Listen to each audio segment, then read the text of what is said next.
Dustin Terry had just moved into his new apartment when he started feeling like he was not alone. I was downstairs doing a little bit of laundry. The feeling I felt was just like you were being watched.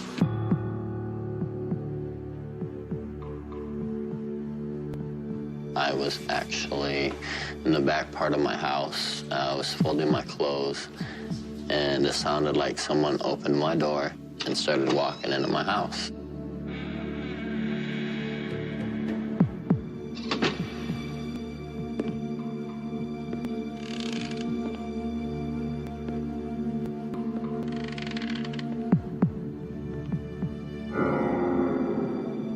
When I looked and seen no one there, it was mainly confused. There's just no way to explain it, really.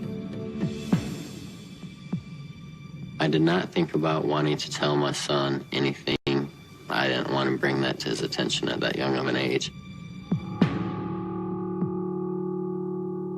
Dustin had started to feel increasingly paranoid in his home. He didn't want to tell his son Austin about his experiences for fear of frightening him, but the unwanted visitor left him with no choice. I was at home. We were sitting down in the living room, and one can out of the middle fell off.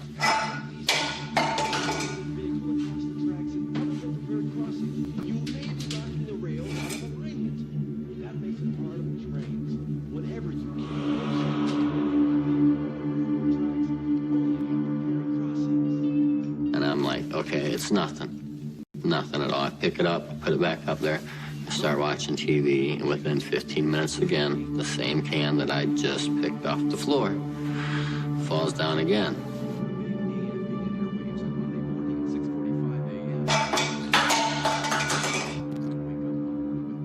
I was still confused. I still didn't want to admit it because I was still along the lines of these are older apartments. I was like, no, it's got to be something that's very explainable. It just has to be. When spirits do things like pushing cans off the shelf repeatedly, the same thing, or open a door, the same thing, it's their sense of letting the physical people know I'm still here, I still exist, and that their process is I still can do these things.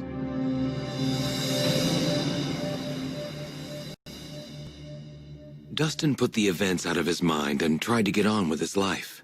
His girlfriend of 6 months started staying over at his apartment.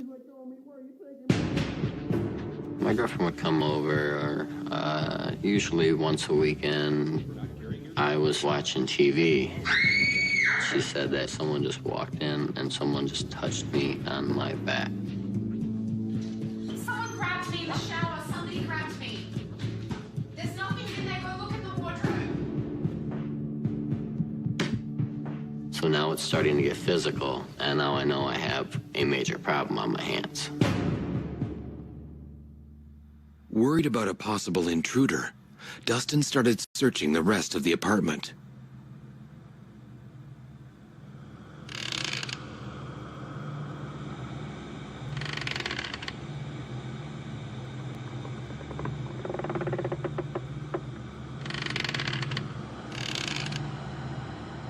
She said it was just kind of eerie, odd. She just felt a presence, like someone was standing behind her, and she didn't seem too comfortable at that point in time.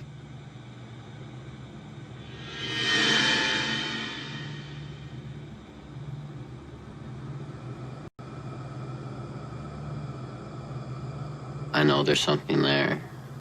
As to what, I don't know.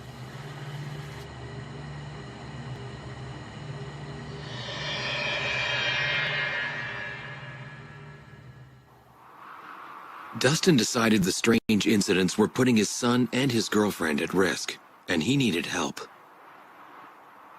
I needed to look for someone to come in and do something, so I called in a priest from the Catholic Church in St. Joe. Like, well, I think that a house blessing will help you, and I think we should start one. So I said, okay. So without him knowing about it right away, I grabbed my cell phone and turned on voice record, and I put it in my back pocket just to see.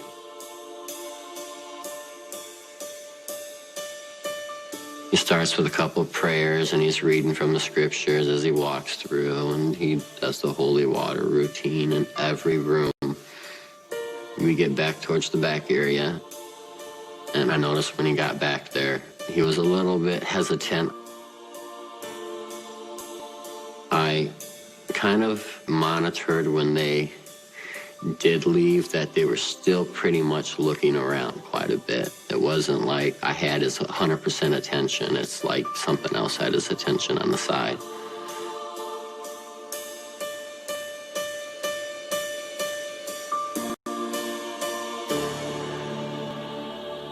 Dustin was not convinced the blessing had worked.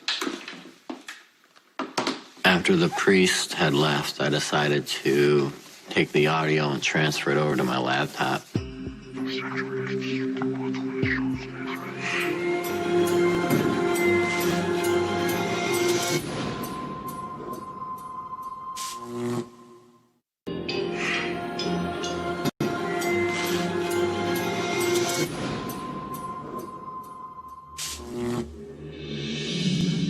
Dustin, Terry, and his young son, Austin, had moved into a new apartment, but so far, it had not been a happy home.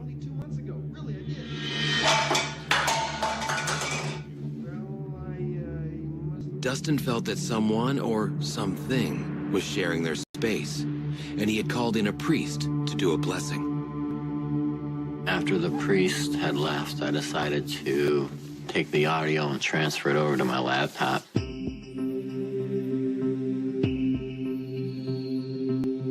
When the priest was talking, it was pretty quiet. You didn't hear anything, but whenever the priest would seem to want to start talking from the scriptures or do any kind of a blessing, when he would stop, there's this very specific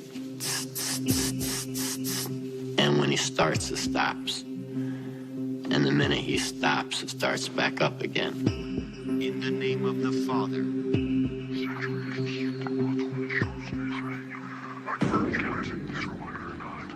Something's talking back to him and doesn't want him here. The Son and the Holy Ghost.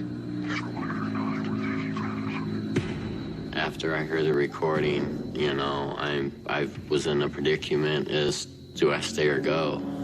I'm very tired of not feeling comfortable, tired of not knowing if my kid's gonna be all right in the middle of the night, or if he has seen more and he's just not telling me, because I don't think that's a very good environment for a 12-year-old.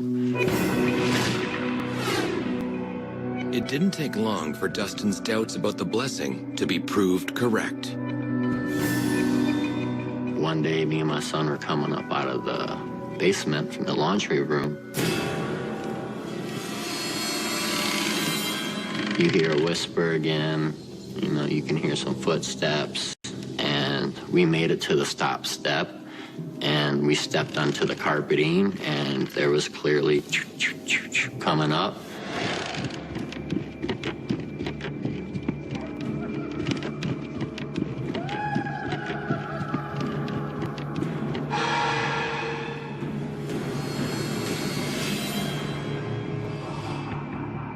I didn't want to tell him anything. I just said, let's go.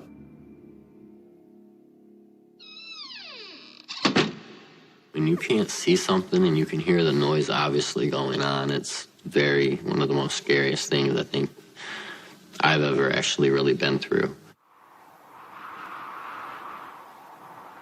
After the footsteps and everything going on, I knew I needed to look for someone to come in and do something. So I reached out to Lori, to the Paranormal Society. I could tell in his voice that he was scared, and it was a very disturbing experience that he had been having. But the more people that I talked to and found out that I'm not the only one that was having these experiences. Lori and her team started an investigation into the apartment building and spoke with Dustin's neighbors. A lot of these older buildings, like the one Dustin lives in, were motels, and they were converted into nowadays apartments. So whatever happened in the motels, you're going to get what is called residual entities that are still there. You're going to get residual feelings, emotions in the building, and it's like glued to a wall. A lot of people who cross over are afraid to cross over, and they'll stay here. They'll stay with that opportunity in order to fulfill that sensation that they're still alive somehow. I had heard other stories from other people in the building. I figured back in the 1930s and 40s, somebody had opened a portal in there via a Ouija board and brought this thing through it, and they did not close off the Ouija board, and now these poor people that are in Dustin's building, not only him, have to deal with this. When I first moved in and had these suspicions, I didn't think it'd get this bad, but as it progressed, it got worse and worse. Things like these are tied to the property. It's hard to get rid of. My best suggestion to Dustin was move when it was financially possible for him to do so, because it'll just stay with the property. The following night, things got even worse. It was well after midnight. I decided to go to bed early. My girlfriend's going to stay up, and she said she gets the weird feeling of someone standing over you, being watched. She kind of glances over a little bit, and she says standing behind the curtains is a black mass that's standing there. And she looks down and she sees dress shoes. That was about the last time she stayed the night. That manipulation of energy is all fear-based, and the more fear that that entity can create, the better it is chancing of it surviving. It makes me wonder, what is it doing at nighttime when I'm sleeping in bed? Is it standing there watching me? If you're scared, that's energy for them. They take that energy and they feed off of it and they grow on it and they create more havoc.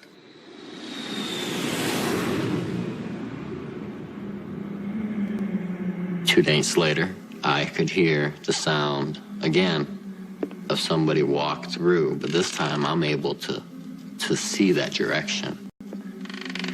And I can hear someone walk through my house, walk through my living room, and walk into my bathroom, and it walks back out. And instead of hearing a normal close of a door, it's like someone slammed the door.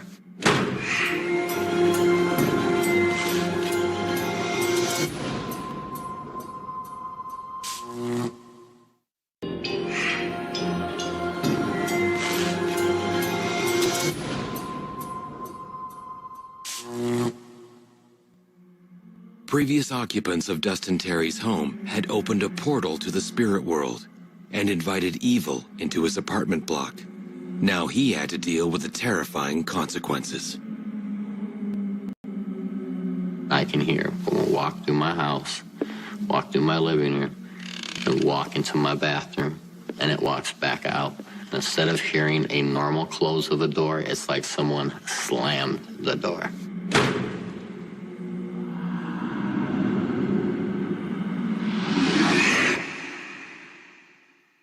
And I was done. I was literally done. I got up. It must have been 12:30, 1 o'clock. I grabbed my wallet, my cell phone, and I took off walking for the next 5 hours that night. Now I don't stay at home unless either my son comes over or my girlfriend comes over. I refuse to stay the night in my house alone. For now, Dustin Terry is stuck in his haunted apartment, but can't wait to move out. I spend a lot of my waking moments every day trying to find a different apartment, a different place. Whether spirits are invited into a property through people meddling with the occult or by simple accident, the results can be equally devastating and can affect the victims for years afterward.